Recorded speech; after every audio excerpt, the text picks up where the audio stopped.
Hello, gorgeous! It's time for your measurements.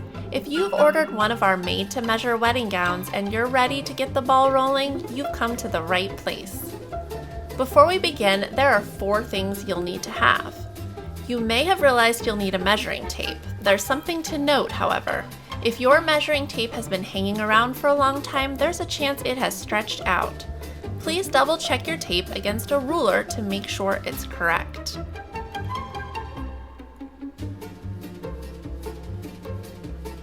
Next, you'll need the shoes you're planning on wearing with your dress, or shoes that you're sure are the same height as the ones you'll be wearing. You'll also need any undergarments you plan to wear under the dress.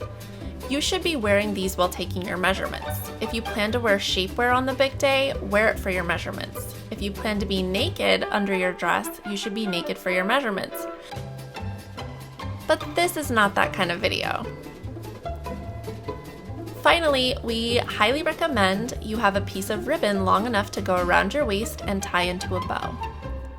Now we're ready to take measurements. Keep in mind, inches are our preferred unit for this survey. Please use them for all your answers. If you're from one of the 192 countries using the less popular metric system, you may wish to acquire a tape with inches to avoid possible conversion mistakes. If it happened to NASA, it could happen to you.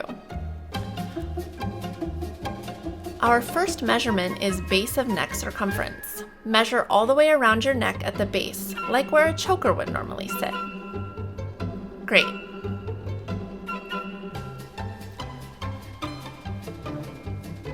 Next up is shoulder to shoulder. Find the knobby prominent bone at the top of your shoulder. That's the one.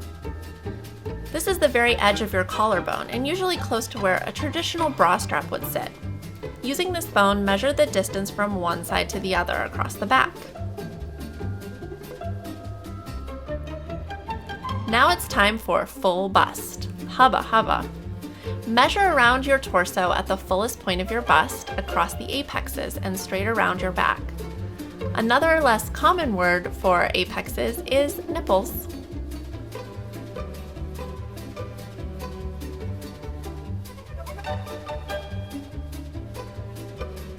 And we'll need underbust too. Measure around the rib cage under the breasts where the band of a bra sits.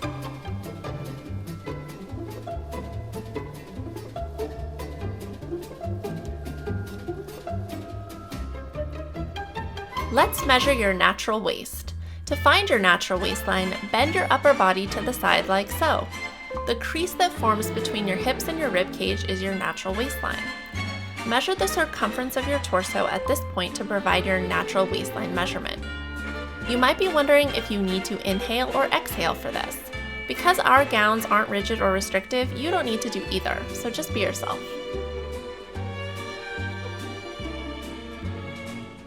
It's time for that piece of ribbon we mentioned earlier.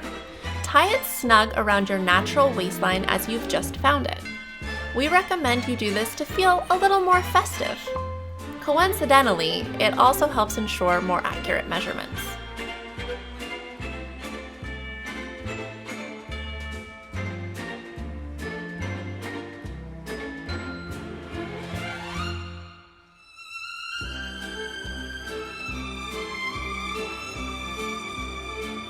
Next up is full hip. Measure around the circumference of the fullest part of the lower body. This is usually around the hips and butt, about 8 to 12 inches below the waistline. You've got it.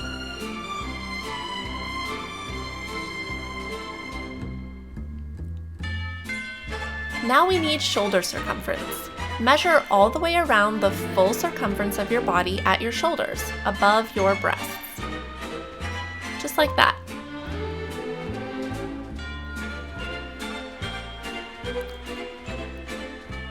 Let's measure your arms. We'll start with the upper arm. Measure the circumference of the upper arm halfway between the shoulder and the elbow. If you're wondering if you need to flex your bicep here, you don't.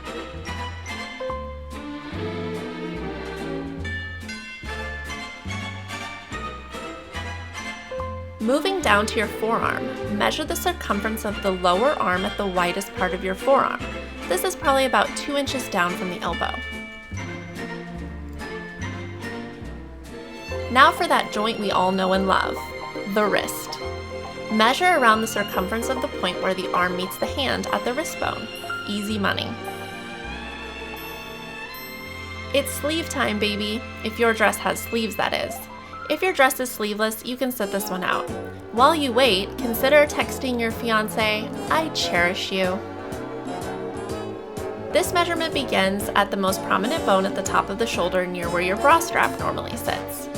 You may remember it from such classics as the shoulder-to-shoulder measurement.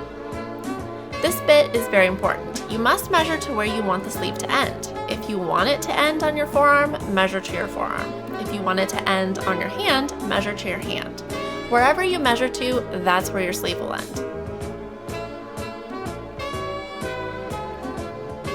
Next, we've got shoulder to waist at side. Measure from the prominent bone at the top of the shoulder to the ribbon around your waistline, at your side. No, it says at side. That's your front. There you go, much better.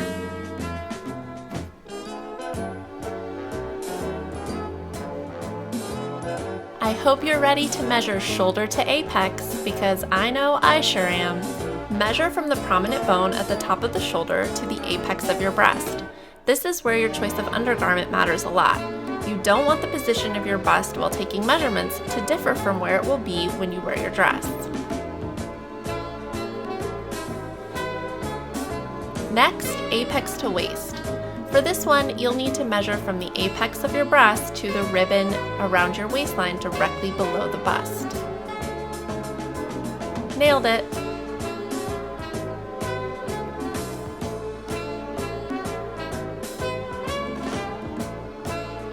It's time for waist to hem.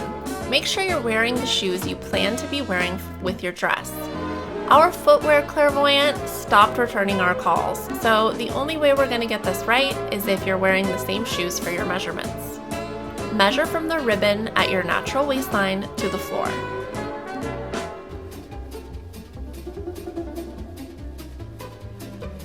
And keep those shoes on, because next up is shoulder to hem. Measure from the prominent bone at the top of the shoulder down the back of the body to the floor. You're doing great. We're in the home stretch. If your dress has a high neck, skip this one. For everyone else, we've got front neckline depth. Measure from the hollow at the base of the neck to the point where you want your neckline to fall.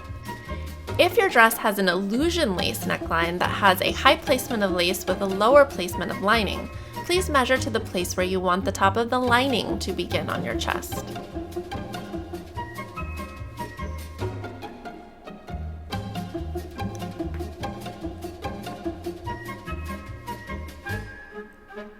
If your dress has a low or open back, we need your back neckline depth. Measure from the prominent bone at the base of the neck to the place where you'd like the bottom of your low or open back of your dress to fall. If you're having a hard time identifying the bone to measure from, it's this one.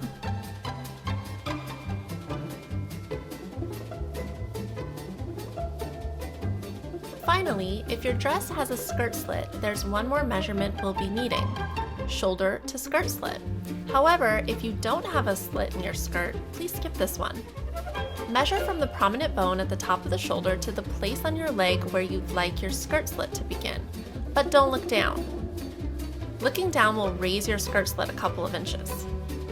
Measure down the side of the body like we did for shoulder to waist at side, but keep going to the thigh. No need to hug the body for this one.